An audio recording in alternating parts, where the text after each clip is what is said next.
Hello and welcome to the Fit and Free podcast. This is a podcast for women who want it all, to feel strong and confident in their bodies, as well as enjoying a sneaky mug on a Friday night. I'm an exercise physiologist and sports nutritionist, here to teach you how to achieve your body goals without food and your body controlling your life. So let's jump in.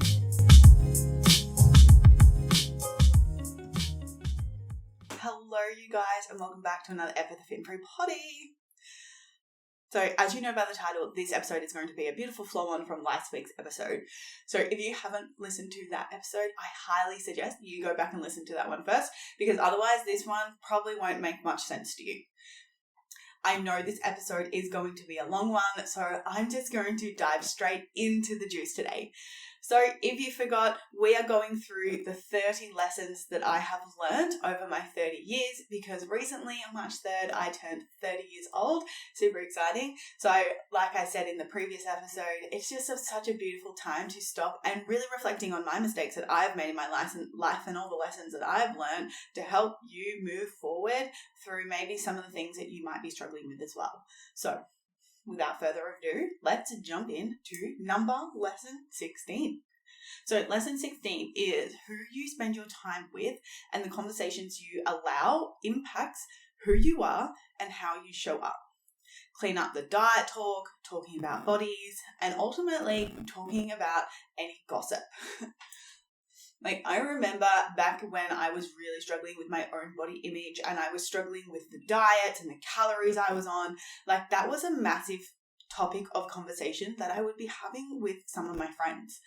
And what I didn't realize is because we were normalizing this stuff, we were normalizing it's normal to talk about our body. It's normal to have bad body image. It's normal to be talking about the diets we're on.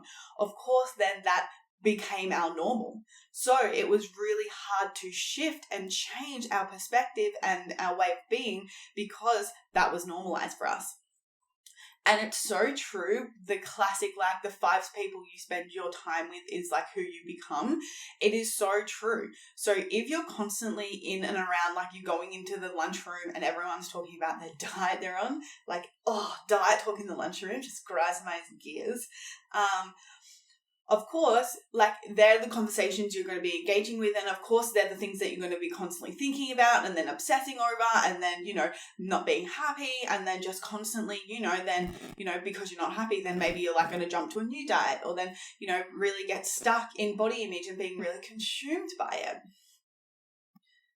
Because imagine if you fostered an environment where no one talked about their bodies, no one had bad body image, no one was in a calorie deficit, and no one was trying this new diet. Number one, imagine how amazing and clean and how much energy you would have because you weren't stressing about all that shit that doesn't matter. But number two, how much more fulfilling is your life going to be when you're actually engaging in conversations that are actually deep conversations, that are actually about things that are happening in the world, things that truly align with who you are at a values level, rather than this surface level stuff that is all about calories and body. Because I'm here to tell you, talking about body image, talking about the diet you're on, talking about all those things, it may be normalized in your world. It's definitely not normalized in my world. And that's why I love the Fit and Free Academy and this community that we're building, is because we're not normalizing bad body image. We're not normalizing always eating in a calorie deficit, not normalizing restricting, not normalizing cutting out any sort of food group. Because the thing is, you don't have to have any of those things. You can heal body image. You can fuel your body in such a balanced and nourishing way. And doing those things, you can get an even better result, and you'll probably get a sustainable result instead of these crash stupid diets that I see people constantly going on, or constantly jumping to a new coach or a new challenge or a new something because that's what's normalized in their world. So that's lesson number 16, is be really intentional and be really aware of what you normalize in your life. Because the things that you normalize, then if you don't want that thing, it's really hard to shift and change to the thing that you actually want. For example, if having and, being confident with your body and having no bad body image and, having a really beautiful, healthy relationship with food. If that's not normalized in your world, then it's going to be really, really hard to get that, because there's going to be a lot of friction. That's why it's really important to really audit your social media and really look at who you're following and what they're normalizing for you. And I already spoke about this in my last episode. It's like one of my mentors at the moment, like she has really opened my eyes in terms of normalizing the opposite of what I used to think. Like, for example, like she has normalized that making a lot of money can be really fucking easy and really simple when you have the right mindset, the right strategy, the right emotional intelligence.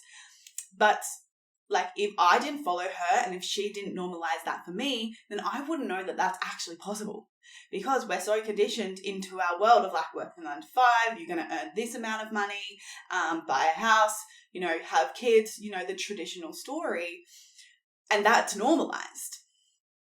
But it wasn't until someone else opened my eyes and started this different conversation and was the evidence for me and normalized that there actually gets to be another way, which then changed my perspective on what actually gets to be possible for me.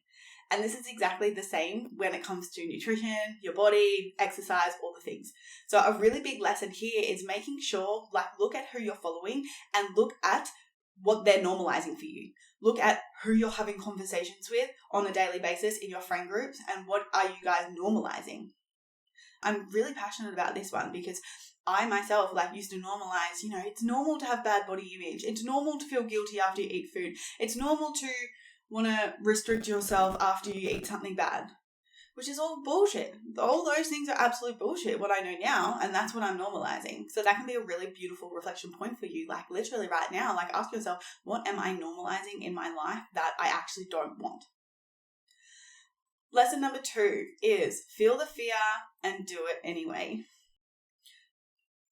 If you've been here for a while, you know my story in terms of I used to be terrified of so many things. I used to be terrified of eating more food. I used to be terrified of going out and socializing. I used to be terrified of, doing anything out of my comfort zone, basically. I was like walking around in a big glass box. I cannot leave my comfort zone. Because I had such a low sense of self-worth, I had no inner self-confidence, I had no inner security, I was terrified of doing anything. So that is why I wanted to bring this lesson in here, is because life can be so fulfilling and so fucking exciting when you stop allowing fear to dictate what you can and can't do. I can take this into so many elements in terms of investing in myself, starting my business, starting this podcast. But then I think to myself, I'm like, well, then I wouldn't be if I didn't do any of those things, and if I allowed fear to still dictate my choices, I wouldn't have the impact that I do on so many women on a daily basis. Some of my testimonials, I was reading them, and there are so many testimonials from the Fin Free Academy. The first line in the testimonial is you have literally changed my life. And there are so many times that I've almost teared up, because it's this is my mission and my purpose in my life, is to really help women build their sense of worth and not be afraid of food and build beautiful bodies in the gym, get strong and confident and all the things. But if I allowed fear to dictate my choices, then I wouldn't be here doing that today. So that's why this lesson was such an important one for me. It's everything in life is going to be fucking scary. Every new level, there's going to be a new devil. And it's if we're not constantly pushing our edges and pushing ourselves outside of our comfort zone, our life is going to be running on a hamster wheel. So it's going to be doing the same thing over and over again, and then we're going to get over it, and then we're going to get emotional about it, and then we're probably going to get triggered, and then we're going to go to our coping mechanism. And if you're anything like me, for a long time, food was my coping mechanism. So it's it can be really a really vicious cycle, and that's why I wanted to bring this in here. It's feeling fear is normal. You're going to feel fear all the time, because at the end of the day, our bodies are wired to protect us. Our bodies are wired, our brain is wired for protection, for us to belong. So if anything challenges us in a way of our body seems as a threat, of course we're going to feel uncomfortable. And this is the thing, it's where we have to learn and we have to discern what actually is danger and what actually is just perceived fear from the body, like fear of judgment, fear of failure, fear of not getting it right, all of these fears that paralyze us, not being perfect, all of these things that stop us from taking action. It's like we have to learn that it's okay to feel this way, but that doesn't mean we don't move forward. That doesn't mean we can't do the thing that we really want. And this is where we have to stop allowing our ego to stop making up some sort of excuse, whether that's, it's not the right time, or you can't afford it, or you don't deserve it. We have to stop letting the part of us that is trying to keep us safe all of the time drive our choices. Because while, yes, you feel wobbly, and while, yes, it feels fucking uncomfortable, but on the other side of always that discomfort is a breakthrough and growth, and that's where the happiness, the pleasure, the excitement comes into life, which is so rewarding and so fulfilling and so fucking worth it every single time, even though it doesn't feel like it. All right, this really rolls beautifully into the next one is you are your greatest return on investment. Invest in yourself. And Alex Hormozi, if you don't know who he is, he's just blown up in the business world. He's a business, he runs a very, very, very successful, $7+ million business. And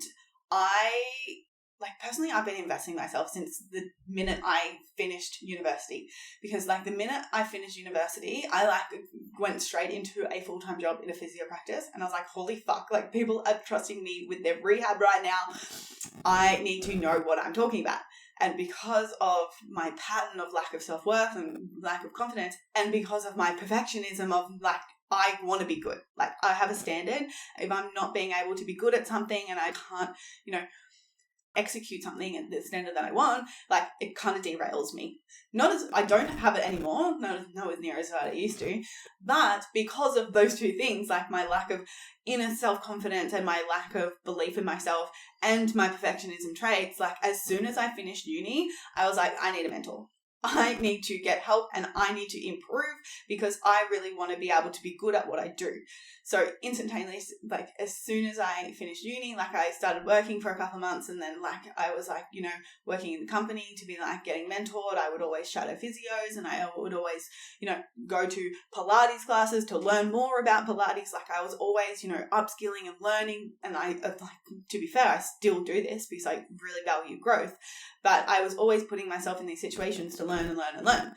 And then I found a mentor on Instagram, and I absolutely loved her content and everything that she was about. And she had a 6-month coaching program. So I was like, fuck yes, let's go. I really want to upskill. I really want to be it's that story of I want to be the best, my competitiveness coming out once again.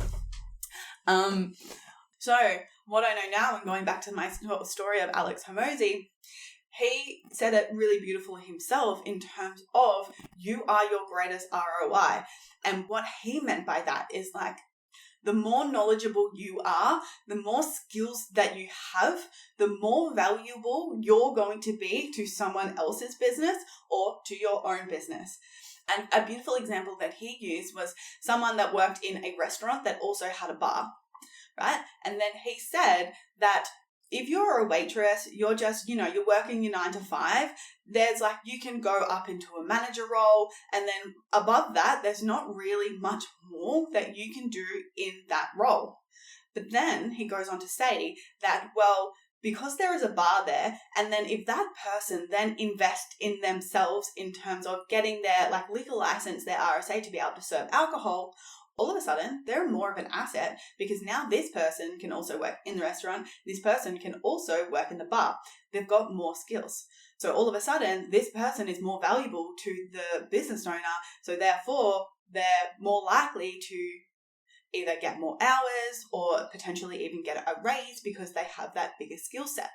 Right? And that's the thing. It's you look at any sort of education, you look at doctors, you look at lawyers, you look at psychiatrists, they're earning amazing money. Why? Because they have spent the years learning, studying, and investing in themselves, right? Like, and that's the thing. It's not just investment in money, in dollars. It's also investment in time. It's investment in sacrifice, like all the things that they have to do in order to get to that end goal. And that's it. It's like the more skills that you have, the more experience that you have, all of a sudden you're much more employable, or you're going to be much more successful in your business because you've mastered all of these skills. So if you're mastering more skills, what does that mean? More often than not, you can either get a better job, you can get a raise, you can get a promotion, or in your business, it's like you're going to be able to generate more leads, more sales, you're going to have better marketing, you are going to ultimately be able to earn more money. So this is why I will always say it's like, yeah, investing in a house, like, yeah, wow, that's really safe and that's really amazing. But then, you know, you're working day to day in this job that you hate. Imagine if you took the time and you just put that investment in yourself. You put that investment in you in terms of you put the money into learning the course instead of, you know, investing in your house. And like, don't take this the wrong way. I'm not saying don't invest in your own house. Like, that's not it either. That's not it either. But imagine if you invested the time and money and energy, maybe you put into clothes, or maybe you put into skincare products or into holidays. Imagine if you put that time and energy into yourself. Imagine if you did the course, you learned the skills, you got the experience. Imagine what you then could do when you did all of those things. Like I already said, you could get a promotion, you could start a business, and all of these things could ultimately lead you to more money. Also something that I'm very passionate about as well, if you can't tell, because like I said, I've been investing in myself for years, and I know from experience, and of course I see all the successful people around me, like they didn't get success because they just like, you know, came home and watched reality TV. They did, well, yes, I don't think there's anything wrong with watching reality TV. Like, I watch it on a daily basis. I fucking love it, let's be honest. But that's not all I'm doing. I'm devoting my time to investing in courses, working with mentors, refining my skills, being consistent, and doing all the things. Because, like, I look at everyone who around me who is successful, and that's what they're doing. I'm aligning my actions, my values with the version of me who I need to become in order to get to the level of success that I want. And like all these people in front of me, all my mentors and all the people that I've like worked with and currently working with, it's like, okay, what are they doing? They're all investing in themselves. There must be something in this. I love that conversation so much, if you can't tell. So moving on to the next one. If you hate something in your life, do not play victim. Do something about it. When you say no, or when you leave something, opportunities present themselves. But if you just keep saying yes because it's safe, then of course you're not going to get anywhere. Whipping out the old victim card. Oh my God, I used to do this so much. Oh my God, had so many projections of, she's so lucky, why is it so hard for me? I feel like I'm putting in so much effort and I'm not seeing results. It's like, you know, I started my health and fitness journey, and because like I was so like needed instant gratification, I was like, I want to have my body now, especially because I was caught up in comparing myself to all these fit people, and I was watching people's what I eat in a day videos, and then I was like, why me? Why do I look like this? Why is my stomach so fat? Why is it so easy for them? Blah, blah, blah. Like the stories went on. And then because I was always in that victim mentality, I was always in that state, I would always give up too early. I would always self-sabotage my results, because then the internal story would be, well, what's the point? What's the point of putting in so much effort for nothing? What's the point of, you know, I'm not genetically blessed. It's so hard for me. It's not possible for me. So what is the point? Right? And then I would go on these massive, you know, either like a binge, then I would either go into this massive like party binge. I would like party 3 days straight. I would drink, you know, heaps of alcohol. I would go out, I would dance, and I would just like, you know, just forget about all of my goals and all the things that I was working towards, just to have this release, because I had that emotional build-up of like all the reasons why I wasn't seeing results. So like at the end of the day, like we always have a choice. And we can always either respond to a situation, or we can always react to a situation. And this is the lesson that I learned, is like you got to learn how to respond rather than react. Because like solving problems can be one of the biggest skill sets that you can have when it comes to nutrition or exercise. Because it's either you can, you run into a problem, which you're always going to run into a problem. They're always going to be there. Like, let's be real. This is real life. And you can either play victim to it, to being like, oh, I just didn't have the time on Sunday because of X happened. Or the weather outside is so shit, I don't want to go outside, right? As soon as you play the victim card, you're losing trust with yourself. Of course, you're not going to fucking trust yourself to see a result and believe in yourself that you're going to get there, because you're falling into these patterns of playing the victim. Instead of learning how to be adaptable and learning how to solve problems in the moment without having an emotional response is absolutely a skill, but it's a skill worth learning because this ultimately changed my life. And that's why I'm putting it in as one of the biggest lessons I've learned is you always have a choice to solve a problem. And if you play the victim card, then all you're doing is saying, I don't trust myself. You actually can't do it. You actually can't follow through. So of course, therefore, you're never going to believe yourself. The next lesson is your relationship with your body is the most important one you have. And I truly believe this is because at the end of the day, if you're not confident and happy within yourself, and I'm talking about not just physical, I'm talking about emotional, right? I'm talking from self-talk, and I'm talking about your body composition as well. I'm pairing them two together, the internal and the external story of how you think and feel about yourself.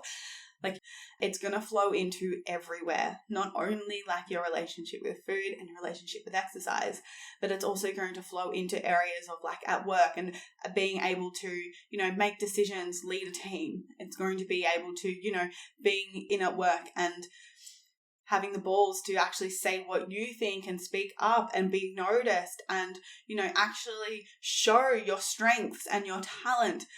Because if you don't have that internal security and if you don't have that good relationship with yourself and your body, then of course you're not going to be able to step up and truly be able to speak up for what you want.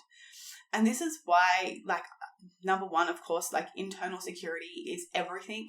And it's one of the biggest things that you do have to learn if you want to be successful, especially with nutrition and exercise. And that's why I teach it inside the Fit and Free Academy. I don't speak about this much on social media because everyone is so food focused and what do I eat? What's the right thing to eat? And, exercise and all the things. But it's until you actually have that internal security, until you have a better relationship with your body, and that's internal and external, self-talk, and then what you look like when you actually look at yourself in the mirror, until you have changed that story, then you're never going to be able to fully change your nutrition and exercise in a sustainable way for a long-lasting period of time. Why? Because at the end of the day, your beliefs and how you think and how you feel about yourself is always going to drive your behavior. And if that is not a positive story, and if they're not good things that you're telling yourself, then how will you ever expect to change your actions? Yes, you can be disciplined and strict and follow this meal plan, but what happens when you lost the weight and you still have that negative self-talk? And that's the thing. It's people think that losing 5 kilos is going to make them happy. However, if you're still calling yourself fat and lost the 5 kilos, why do you think you're going to be happy? You're not, because you have to work on the internal story. You have to work on where you got this negative self-talk, why you have this negative self-talk, where it came from. Because when you can shift your internal story, changing your body composition on the external becomes so much fucking easier, because it's no longer something that you absolutely need. It now comes from a place of overflow and abundance, and you're like, oh, I get to do this. I get to exercise in a way that makes me feel strong and empowered. I get to nourish my body in a way that makes me feel energized and so free and light. What I'm not saying is that, changing this internal story means you're going to let yourself go. It means you're going to be not disciplined anymore, means that you're going to get fat, all the things. That's not it. what it is going to do, it's going to allow you to detach yourself from needing the outcome. So therefore, it no longer becomes a fucking roller coaster of emotions. Like every time you get on the scale, you want to restrict. It then becomes, oh, that's just a number on the scale. I'm going to use that as one data point because I'm collecting like 10 data points right now.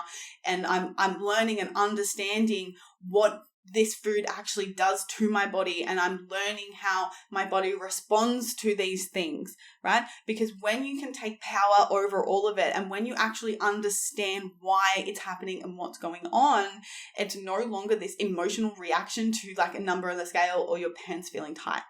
Like the more that you take control and you have power and understand what's going on with your nutrition and exercise, therefore you then have the power to strategically choose what you want to do. But if you lack that internal security from your body, then you're just going to be an emotional wreck, and you're going to be so reactive any single time, like the scale changes, the centimeters go up, you check yourself in the body, you check yourself in the mirror and it's not what you want to see, and then you want to go and change everything. And this is the difference between someone who has that internal security and someone who doesn't. The person that doesn't have that emotional intelligence to look at the data points, and they don't, because what they do is they look at the data points and they take it personally and they make it mean that they're going in the opposite direction. In comparison to someone who has that internal security, they know that the scale is going to fluctuate. They know what a calorie, they know what they're doing with their nutrition, because like as soon as you understand the strategy and why you're doing what you're doing, then you can replicate it. You can do it again and again and again, right? And that's the difference between someone who is successful and someone who's not, is like they're actually fully putting the time and energy into understanding why they're doing what they're doing at that certain time. And I'm so big on teaching this is because like when you understand nutrition, like when you understand eating at maintenance calories, like creating a calorie deficit for you is fucking easy. Like when you understand how to change your body composition, and actually it's really quite simple. When you actually know how to change your body composition, like, you know, when you've got everything in alignment in terms of your nutrition, your exercise, your mindset, most importantly, you're then able to replicate that strategy again. And it's something you're then able to, you know, you understand why you're doing it and you understand how you got the result. And if you understand how you got the result, then you can do it again. Then you can help someone else do it, right? And so coming back to this whole thing of internal security, like if you don't have that good relationship with your body and you don't have that good relationship with yourself and that internal security, then it makes it really hard to actually like to understand why you're doing what you're doing and the process of what you're doing, because you then feel like you're on a fucking roller coaster of emotions anytime something doesn't go exactly the way that you want it, or you see a number, or your clothes feel tight, or you weren't happy with your body checking. So this is such an important lesson that I had to learn, because that's exactly how I used to live and lead my life. I used to get so wobbly and so rocky, like anytime these denim shorts felt tight, or anytime I looked at myself in the mirror and I like didn't like what my stomach looked like as soon as those things, like I got triggered and I wanted to change my nutrition and exercise. Instead of looking at it an overview and actually understanding what I was doing at that time, like while I was eating at maintenance, I was focusing on building muscle and I was focusing on changing my body composition and all things. Like if I didn't have that inner security and I got triggered, like the scale went up, then I would want to go back to restriction. You can see how that's just going to ultimately self-sabotage my goal, because that's not what I actually wanted. I actually wanted to build muscle at that time. So it's really important to build this inner security so that, most importantly, you can stay consistent and within working towards your goal and having a really solid mindset in doing that. The next one is confidence is from doing. You can listen to all the podcasts, watch all the videos, but if you are not willing to go outside of your comfort zone, you will never change. This one really goes hand in hand nicely with one of the previous ones that I've already spoken to today in terms of getting outside of your comfort zone. But I was definitely how I learned this was me. Like I was heavily watching YouTube videos. I was heavily listening to podcasts, writing notes, downloading free PDFs, free downloading all the free things, watching the free masterclasses. But it wasn't actually until I put myself out there, until I got some skin in the game, until I actually did the thing that I was afraid of, was then how I was able to build that confidence and then move forward and reach my goals.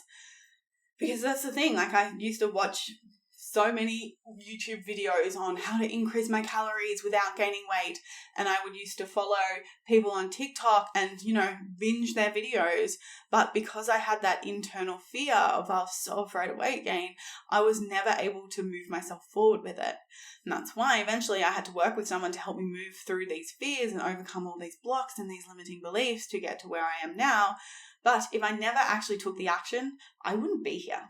If I was still sitting at home watching my YouTube videos or listening to my podcasts, then I wouldn't be so happy and confident within my body. I wouldn't have lost fat and built muscle. I wouldn't have body recomped. And I definitely wouldn't be helping women to do the same thing. So this is where you guys need to know. You need to get skin in the game. You need to take action. Because the only way that you're actually going to build confidence is from making mistakes and doing the thing and learning from it. I had a really beautiful conversation with someone and they were like, oh, I'm really afraid to do this because I'm really afraid that, people are going to judge me. People are not going to watch it. People are not going to listen to me. And I said to her, I was like, yeah, they're probably not going to listen to you. You're probably going to be shit at it because it's your first time. And people are probably going to judge you for it because it's not a social norm. It's not normalized. But don't let that be the reason why you don't do it. And for so long, I was living in this place of I was allowing other people's beliefs, like I was allowing the judgment of others to stop me from doing everything that I wanted as well. So this is your little baby pep talk in this is, if you want to do something and you're afraid, you're going to have to do it. And then get support, get in a community that are all get in a place where you normalize growth.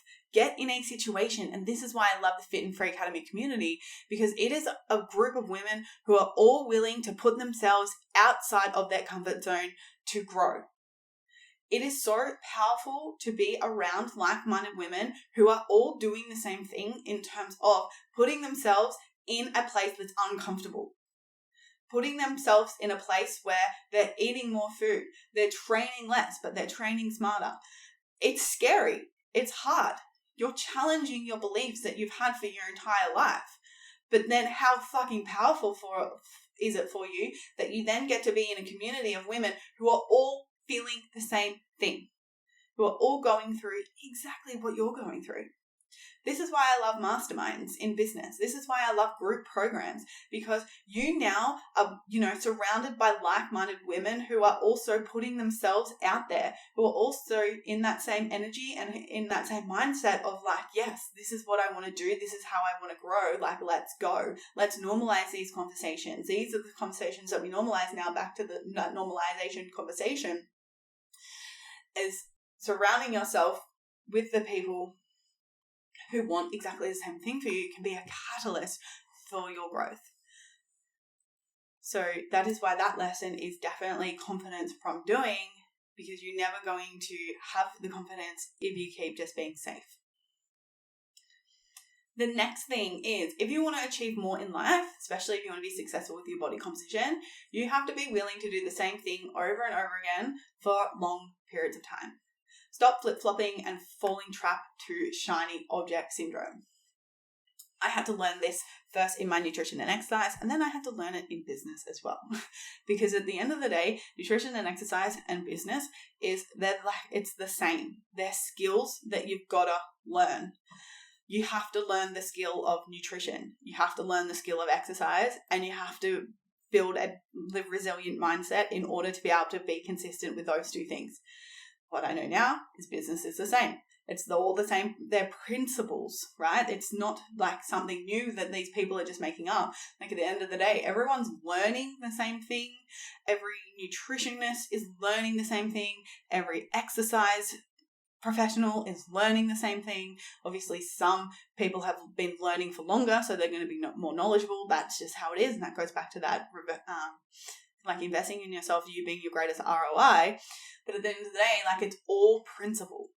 And this is where people get it wrong so often with nutrition. It's like, to lose body fat, like there's 10 million ways of doing it. And there's so much research now that supports this. It's like, it doesn't matter what diet you do, as long as it's a calorie deficit, you're going to lose weight on the scale. And it's like, people are, they're taking this calorie deficit and then they are utilizing what has worked for them the best. So maybe let's take a paleo coach, for example. They feel the best on paleo. They were able to stick to the paleo diet. They were able to create a calorie deficit with the paleo diet. So what do they preach? The paleo diet is the most effective way to lose weight. Let's take someone who's vegan. A vegan person. Okay, cool. They love being vegan for what it stands for. Maybe they also love the environment and then they're helping, they love animals. They enjoy veganism in the way that it makes them feel. They also created a calorie deficit through veganism. So what do they preach? Veganism is the most effective way to lose weight. See, as you can see, like what you guys have to realize is there's no shiny thing. There is no quick fix. What you need to do is find a way and a method that works, that you enjoy. Because if you don't enjoy it, you are not going to stick to it. And then the other thing is you have to make sure it's a sustainable thing. And that's why, the 1,200 calorie diets and the gym challenges fucking piss me off, because it's not sustainable of, just restricting yourself and telling yourself no of everything and not going out and not having, and not eating foods and not, following a meal plan fucking perfectly and doing all these extra exercise sessions. It's like, yeah, of course you're going to see results because you've restricted yourself. But I say this all the time, if your method of the way that, if you got to your body composition in a way that you didn't normally live your life, if you just cut everything out, you're not going to last. It's not going to be sustainable. So this is the thing. It's like people have these failed attempts. People do these things, they're really disciplined, they're really strict, and then they fail, then they give up. Then they flip-flop. Then they go to the CrossFit gym. Then they, do a challenge there and train 5 days a week. And they get to the end. And then all of a sudden, 2 weeks later, they lose their result. So then they flip-flop. They make it, it was that was the problem. But at the end of the day, I say this with so much love, it's you're the problem. We are the problem. I was the problem. Because this is exactly what I did. I went to, FitStop, then I went to this CrossFit gym, then I went to training on my own. I flip-flopped because I was always in my head about, well, this isn't working. I'm not seeing the results. But what the problem is because number one, I didn't understand what I was doing. That's the biggest thing. I didn't actually understand how to create a calorie deficit, and I didn't understand how to eat at maintenance calories, and I didn't understand that I actually needed to build muscle and not lose weight, because I was always focusing on weight loss when I actually needed to focus on building muscle because I wanted to be toned. Because I didn't understand the underlayer of all of these things, I was flip-flopping, and therefore I wasn't able to remain consistent on one thing for a really long period of time. And that's it. If you want to be successful, you have to stick to something for more than a year. I'm sorry, I have to break it to you. I know it's not sexy. I know it doesn't sell very good. But at the end of the day, you have to be consistent. You have to be doing the same thing over and over again. And while, yeah, you do have to see results while what you're doing. So that's why you have to make sure what you're doing is right for you in terms of you're focusing on the right thing. That's number one. And number two, making sure, you're eating the right foods, eating the right amount of foods, you're doing the right type of exercise to get your body to look the way that you want, and also building emotional intelligence and your inner worth and all the things there. And doing that, you need to, if you're consistent and your strategy is not giving you the result that you want, then obviously your strategy is broken. You need a better strategy. But then at the same time, it's then you have to, once you've got that strategy, you got to keep going. You got to keep going for a long period of time. Consistency over years is how you're going to then be successful. Because at the end of the day, behavior change is hard. And if you've been doing something for a really long period of time, then of course it's going to be hard to break. of course, it's going to be hard to build the skills. Like, I'm sitting in a place here now where I'm like, I get nutrition, I understand it, don't have to think about it. But that's because I spent like probably a whole year, like literally in my journal every week, like planning out my meals, like planning out what I was going to eat for the week, planning out my grocery list. Now it's such an automatic thing that I don't really have to think about it all that much. But that's because I put in the time. And that's what people are not willing to do, is put in that time. So this is your reminder to stop flip-flopping, stick to something, and stick to it for a long period of time, making sure that you are getting wins along the way and watch your results skyrocket. The next one is, just because you're shit at something doesn't mean anything about yourself. Stop taking things personally. I know I've already briefly spoken to this one as well, but it's such an important thing. Like I already said in my first episode, it's like I used to be a prisoner to my ego. Basically, everything was so fearful and scary for me. And I, if I wasn't good at something, then if I wasn't the best, then I wouldn't try. Because I was always making that mean, if I wasn't good, if it wasn't perfect, then it was never good enough. When I realized that there is no such thing as perfection, and when I realized that just because I am bad at something doesn't mean I shouldn't do it, or doesn't mean I shouldn't try, my world changed. Because all of a sudden I was open and able to try all of these new things, and I was able to experience all of these things in a new light, because it was no longer personal. I no longer made it mean that I was shit. I then just made it mean that I just am starting at something, I'm new at something, and of course I'm going to be shit. So that was a really important lesson as well. The next lesson is set bigger goals. For so long, my life revolved around the goal of losing 5 kilos or losing those centimeters off my waist. But then, yes, I'm still passionate about helping people, lose the certain centimeters and build, inner self-confidence and external confidence, and, building glutes and building tone to their body. Fuck yeah, here for it. But it's there's so much more to life than just changing your body composition. So this is where, I really, really invite you guys to being why don't you just get a plan that gives you exactly what you need to do, get help with it, so then you no longer have to think about it. You no longer have to stress about it. You can then focus on things in your life that light you up, that fulfill you, that are in alignment with your values, that make you feel fucking wholesome. And because you've got the body, you've got the confidence, you then become unstoppable. So this one, again, is one of my business coaches. He's amazing, and he's so wise, and he, smart goals are such a thing, right? Everyone talks about the importance of having smart goals, and while yes, I am a true believer in your health and nutrition, that your goals need to be realistic. Absolutely. You need to be able to actually achieve them and to set them. I fully do believe in that, for sure, 100%. But then my business coach also opened my eyes to, he said something along the lines of if your goals are always realistic, then you're not allowing the dreamer to come out. You're not allowing the expansion to come out, and you're not allowing the manifestation vibes to come out to really, design a life that may not feel it might not feel realistic now, but it could be realistic for you in the future. But if you're never, dreaming beyond the realistic, it's how are you ever going to dream bigger? How are you ever going to create a deeper, more how are you ever going to have a more expanded life?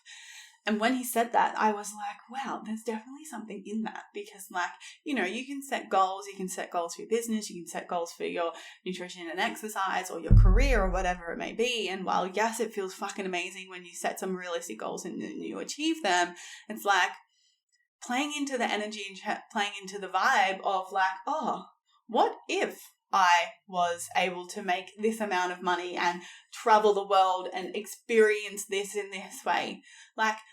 Play into the realm of possibility and, things that are not necessarily realistic, but still playing into the energy and the vibe. Because when I personally do this, when I, set these really fuck off big goals that are whoa, make me feel wobbly and not realistic, it's well, that expands me. That makes me feel fucking excited and like, let's fucking go and like, let's be motivated. And I love playing into that energy of, you know, of these unrealistic things, because that just gets the dreamer in me going and it gets me fucking excited and it helps me show up every single day. So while yes, I still truly believe that you need to set realistic goals, I also have learned that you need to play bigger, dream bigger, because it is possible for you when you allow yourself to believe that it can be. So that's why that lesson was definitely set bigger goals. The next one was release the past. Just because something happened before doesn't mean it's going to happen again. And I see this actually a really big blind spot and a clock block for a lot of my clients. And for myself was really, you know, always living my life in this way as well. Because like, you know, if something bad happens to you, like, of course, it creates a bit of a scar and you're like, holy fuck, like, I don't want that to happen to me again. So then, of course, like next time you're in an experience where you've experienced it in the past and something went wrong, then of course it's going to make you feel a bit wobbly and a bit shaky. But like if you feed into that belief of that is what's going to happen, then of course it's going to be hard to make a rational decision in that specific moment. If there's emotion tied into it and you're so deeply afraid of that thing that happened to you before and you really don't want that, then of course it's going to be hard to choose differently in that specific moment when it happens again. So this is why I put this lesson in here. It's because just because something has happened in the past does not mean it's going to happen to you again. Just because you've gained 10 kilos in the past and lost it doesn't mean you're going to gain 10 kilos again. Just because you've been unhappy with your body composition and like you've done all the things and you've learned nutrition, you've learned exercise, you've learned how to trust yourself, build trust with your hunger and fullness cues, all the things. It's like, therefore, you probably are not going to go back to where you once were, because you've built all this knowledge and you've learned all these skills. And this is, again, it's a fear-based thing. It's fear of the unwanted experience that has happened to you before. But you've always got to remember, it's like you are a different person in the new moment.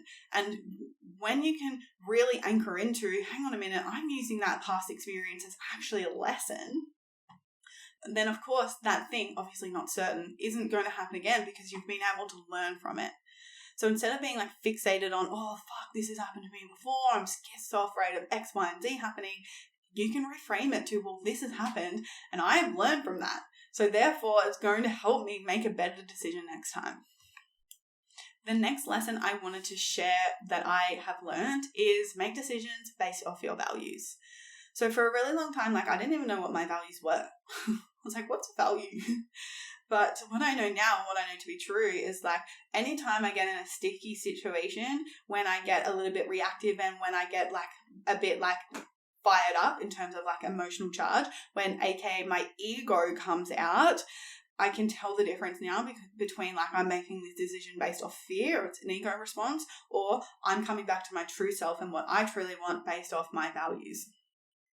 And that's what I've been able to do, is being able to, like, if there's a hard decision I have to make in terms of, like, you know, what are our goals for, like, where we're going to live and what do we want to do this year and where do we want to travel and all the things, it's like I'm always leaning back in on asking myself, well, how do I want to align my decisions based off my values being fun, adventure, freedom, creativity.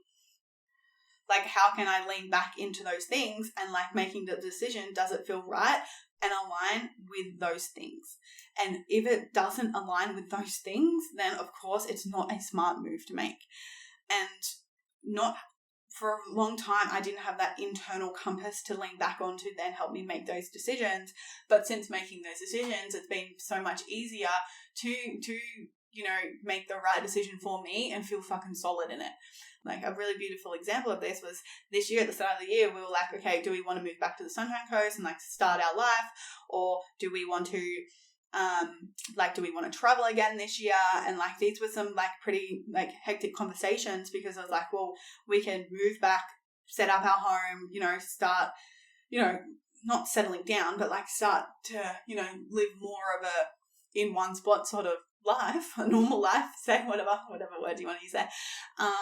But then, like, I thought to myself, I'm like, what do I value? What am I valuing right now? What is truly aligning with what I want? And like right now, I still want to adventure. I still want the sense of freedom. I still want to have a lot more fun. So then I aligned, well, like going and setting up a home in the Sunshine Coast, like that's not necessarily free. That's not necessarily adventurous. And that's like, yes, of course it's going to be fun because I obviously love my friends. But then I thought to myself, well, I'm not there yet. I'm prioritizing freedom and adventure more. So therefore, what did I choose? To travel again. And I'm so excited because like right now we're planning on our next move, and like it looks like we're going to be moving to Bali really soon, which is fucking incredible. I love that for us. Going back to Bali and then going back to Europe. So if I chose to move to Sunshine Coast, I wouldn't be able to do those things because I would be in Sunny Coast, I'd be paying rent, I would have a house, and I wouldn't have that freedom. So that's why for me, this lesson was to really being able to lean back in on my values and to make the decisions based off those so that I can make a more fulfilling and ultimately be more happy with my decision. So that was a really beautiful lesson I learned. So the next lesson was let go of your need of control. Like I used to be the biggest control freak, and that comes from my sense of like perfectionism and things needing to be a certain way. And because I took that personal for a really long time, I was like, well, if it's not to this standard, then it's a reflection of me. So therefore I had this need of controlling everything. I was like, I didn't want to outsource tasks. I was scared to let someone else do it for me. But what I know to be true is that people, number one, can do it better than me. And number two, like I can help people get better at things and I can train them to have it to the standard that I want. And that was like, blew my mind. I'm like, oh my God, like people can do it the same, if not better, or the same as me when I help them achieve that. The other part of it is like my need for control also came in on like my nutrition and exercise, and needing to control everything in terms of like my exercises being perfect or my nutrition being absolutely perfect, and needing to control every last bit of it. Because if I didn't have that sense of like needy control, then I was making it mean, well, if I didn't have all of this control, I then would, I would gain weight, basically. Like that was my story and that was my narrative. But what I know to be true is because I didn't lack the inner self-trust. I didn't believe in myself. I didn't believe, I didn't trust my hunger and fullness cues. And then I also didn't understand like how much food my body actually needed to maintain my weight. And I didn't know how much food my body actually needed to lose weight. It was always like, these emotional decisions. Like when I took power over that, like I had an element of like I took control over it without then that needy control of every single day, then my results became so much fucking easier. Like when you can take control in a healthy way, you get your power back, and you get your power back to make decisions, instead of like this sense of needy control because you lack the trust and you lack the knowledge and you lack the skills. Like that's why we have this sense of like we need this control, right? It's because number one, we don't trust ourselves to stay in control. We don't trust ourselves because we've never seen the result that we want. We don't trust ourselves because sometimes we don't know what it feels like to be hungry and full, especially if you're coming from a restrictive background. Then of course we're going to have this needy sense of control and trying to control every last little bit. Another reason why you have that needy control is because you just don't understand nutrition. You don't have a healthy relationship with numbers in terms of you don't know what it feels like and what you actually need at maintenance. You don't know what it feels like to eat at these things, and you lack that sense of that trust, then you get this needy control piece. So while yes, you absolutely need to have an element of control, like you need to understand your numbers and your nutrition, and you need to understand like, nutritional phases and like why you're doing what you're doing. Like, because when you have control over all of these things, you then have power over, and therefore you don't need this little sense of needy control of like, having to hit your calories completely perfectly or having to, track everything, every last lettuce leaf, because you have that inner trust and inner knowing and understand why you're doing what you're doing. You're going to be able to get the result without having this crazy need for control. It also is going to allow you to like like ultimately, like not self-sabotage. And this is the biggest thing. It's going to allow you to be consistent. This is where people go wrong so often, is because they have that needy sense of control. They go over their calories and then they fall back into, well, what's the point? Or they'll go back into a restricting mentality, which then will lead to like an overeating, or then it leads to a complete big binge recycle, and then tell yourself you're just going to start again. So that's why this stuff is so important. This is the lessons that I really needed to learn and understand in order to be successful with my body. The next one is, we got 3 more. I'm loving this so much. Put your ego aside and ask for help. I can do it myself. For so long, I said to myself, I can do this myself. I was afraid in asking for help, because for a long time, I was making that mean that I was weak and that I wasn't good enough. Because my narrative was like, I'm only good enough if I'm good at things. Therefore, me then going to ask for help meant that I wasn't good at something, which was a massive bruise to my ego. When I realized that asking for help made it 100 times easier to get my results, when I actually saw change in my body, when I started eating the right things, I realized, I was like, why the fuck didn't I do this sooner? And this is why it's an important lesson that I had to learn, was asking for help doesn't mean you're weak. Asking for help doesn't mean that you're shit, doesn't mean that you know nothing. All that means is that you care so much about your result that you're willing to do what other people are not doing and get help. Because there are so many people out there who are struggling with all of these problems. And I know, because I was stuck in that cycle for a really long time, but they're not willing to get help because of what they're making that mean about themselves. So this is your reminder that getting help doesn't mean anything about you. It doesn't mean that you're weak. It doesn't mean that you don't know anything. It doesn't mean that you're stupid or dumb, and that you don't have to feel guilty or you don't have to feel shame about it. What it means is that you care so much about what you want, and that's fucking empowering, and that's exciting for you, that you get to have that when you allow yourself to have that. My next lesson is abundance mindset over a scarcity mindset. And when I was able to learn that, like, my world changed. My world used to be so scarce in every little element, and it came from, my relationship with food, my relationship with body, my relationship with money. Like, because I had a scarcity mindset, it was like how I did one thing was how I did everything. So I was so afraid of gaining weight. So what did that mean? That meant for me that I had to eat less calories. Less is more, and burn more exercise. Because I had that scarcity mindset around money, like, I was really long time, I was afraid, and that's what stopped me from, that was my biggest cock block to investing in myself, was I was afraid of spending money on that, because I had that scarcity mindset of, like, it was that immediate thing, well, like, that's going out of my bank account, I'm getting nothing for it. But what I know to be true, like, that's obviously not true, because, like, I wouldn't be sitting here right now if I hadn't. But because I was allowing my scarcity mindset to make decisions, like, it took me a long time to move forward with a lot of things. So that's why it's important to be able to look at your own mindset, and are you operating from, like, abundance and, like, money is always going to be there for me, and, like, my body is always going to, like, I trust my body and I can fuel it adequately, and I can give myself the nourishment, and, I can, do enough exercise that's going to make me feel strong and empowered. Like, I don't have to do it. I don't have to do, like, work out every day, and I don't have to burn all these crazy calories, because at the end of the day, that's going to make you feel shit.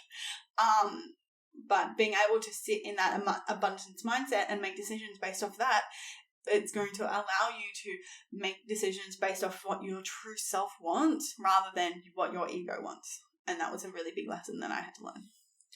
And the last one, guys, and I love this one, to finish it all off for you, is it's going to be impossible to set boundaries when it's more important for you to be liked by others than for you to like yourself. And this one is huge, and it kind of ties in a few that I've already spoken to today, in terms of, like, we're never going to be able to make decisions based off what we truly want if we are so paralyzed by the judgment of others. If we are paralyzed, like, let's use the gym, for example, and I know I personally have a lot of gym anxiety. for a really long period of time. And what I know now is like gym anxiety comes from a place of fear of judgment. Like you're walking into the gym and you're so afraid of what other people are going to think of you, especially if you're new and you're building skills and you don't know how to properly, like, you know, deadlift, squat, hip thrust, right? Like there's going to be an element, it's going to make you feel wobbly because all of a sudden you're in this new environment, people are looking at you, you don't feel confident in what you're doing, you haven't built the skill yet, and you look at somebody else and they're lifting like 5 times heavier than you, and then you make it mean that you're wrong and that you're not good enough and you're not seeing results yet, which then turns you into a spiral, which makes you feel really uncomfortable for being in the gym. So of course it's going to make you feel really uncomfortable for you to be in that situation. And the thing is it ties back into that inner security and inner self-confidence and inner self-worth and trust. Like when you believe in yourself that you can do it and you trust yourself and that you realize that, like, well, yes, you might not be amazing at it, and you don't take it personal, and you realize you're like, yeah, I just have to get better at this, I have to build the skill, and I've got to keep going and I've got to be consistent. It's like you're going to be able to get the results so much easier if you keep allowing the opinions of others to be the reason why you give up on something, or the reason why you don't follow through, which is impacting your sense of self-trust with yourself. So my loves, I appreciate you so much for being here. What a big episode. It's such a good one. I'm so excited to hear your feedback on both of these. So please send me a DM on Instagram. I'm so excited because the Fit and Free Academy doors are opening very soon, and it is like, it's such a transformational program because it's so much more than just a nutrition and exercise program. It's so much more. And a lot of these lessons are definitely intertwined inside the Fit and Free Academy as well, to help you, you know, build that inner self of confidence and worth, and to be confident in who you are and what you do, and to achieve a body composition goal and understand why you're doing what you're doing and the phase that you're in, so you can build emotional intelligence, to be consistent, so you can have more time, more energy, and ultimately feel fucking confident within yourself, your body, internally and externally. I love it so much.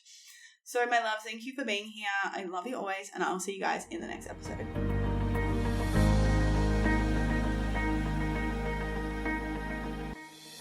Number one challenge that all my clients face before we start working together is a lack of clarity on how much and what to eat to lose weight. Often they are making 2 huge mistakes: constantly trying to skip meals or eat under 1,600 calories. Secondly, only allowing themselves bad foods like chocolate on the weekend, but end up binging, all to tell themselves they're going to start again on Monday. If you feel like you have tried every diet under the sun and still can't figure out what to eat to achieve your weight loss goals, take my free 2-minute quiz. You can find the link in the show notes down below, and it will help you figure out exactly what you're doing wrong with your nutrition and exercise, and exactly what to do to fix it, so that you can finally be confident in your body and achieve your weight loss goals.